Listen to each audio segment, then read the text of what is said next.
This Notebook LM video delves into the vision of a stairway linking earth and heaven, where angels move up and down.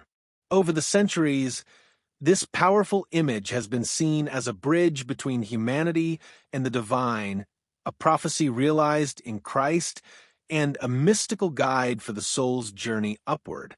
Explore how different mystical traditions have interpreted this symbol. All right, let's jump right in. Today, we're going to climb into one of history's most powerful and, honestly, most enduring symbols, Jacob's ladder. You know, this is way more than just an ancient story. It's this profound metaphor for the connection between our world and, well, whatever lies beyond. So, you ready? Let's begin our ascent. So how do we bridge that gap between earth and heaven? I mean, this is one of those timeless, universal questions, isn't it? For thousands of years, pretty much every culture has wrestled with this exact thing. They've come up with myths, philosophies, incredible stories, all trying to find an answer. It really speaks to this fundamental human need, this desire we all have for a connection with something bigger than ourselves. And you know, one of the most famous answers to that huge question, it comes from a dream in the middle of the desert. This is where our story really kicks off. We're not in some grand temple or a fancy philosopher's school. Nope, we're with a lone man on the run, literally in the middle of nowhere. And this is the origin of Jacob's ladder. Okay, Jacob's dream of heaven. This is the origin story, and it all starts in the book of Genesis with a guy named Jacob. And let me tell you, he's no king or prophet at this point. He's a fugitive, he's alone, and he's incredibly vulnerable. So, picture this, right? Jacob has just deceived his family, and he's fleeing from his brother Esau, who is absolutely furious. As the sun goes down, he's in this totally desolate place, and he's got nothing but a rock for a pillow. I mean, talk about being at rock bottom. This is a man at his absolute lowest point. And it's right there, in this totally desperate state, that he has this incredible dream. He sees a massive structure. Now, the original Hebrew word is sulam, and that can mean either a ladder or a grand stairway. But honestly, the crucial point is what it does. It connects the very ground he's sleeping on directly all the way up into the heavens. And here's what's so cool about this vision. It's all about the motion. The angels aren't just, hanging out. They are constantly moving, ascending and descending.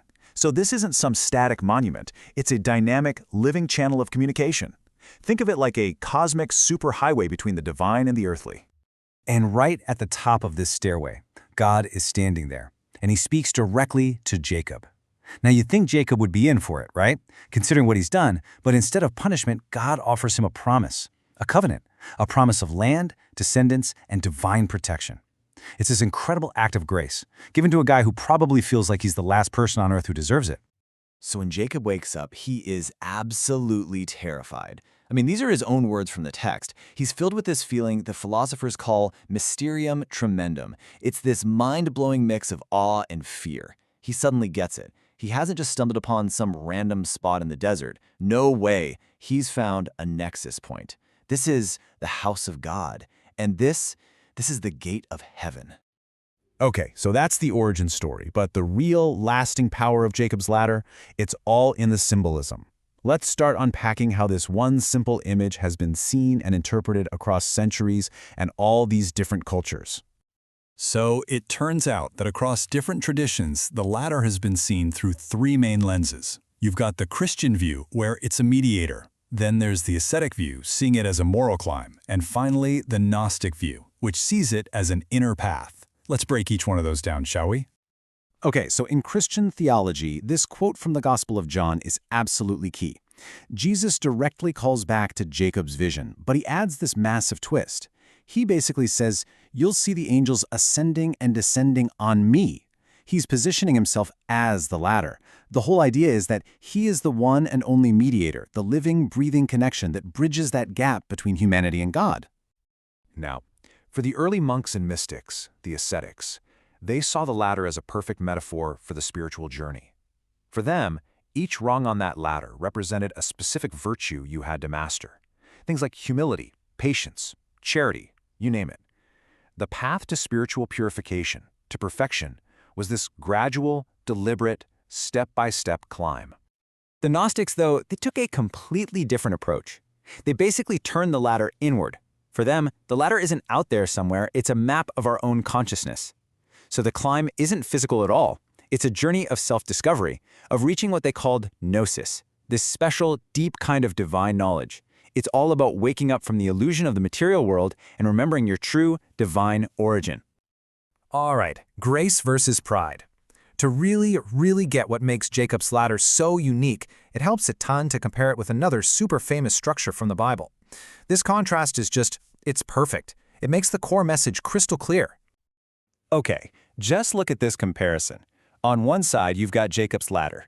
This is a connection that's provided by God. It descends from heaven, it's a gift of grace given to one humbled guy, and it works, it succeeds. But on the other side, the Tower of Babel. This was humanity's attempt to build their own way to heaven.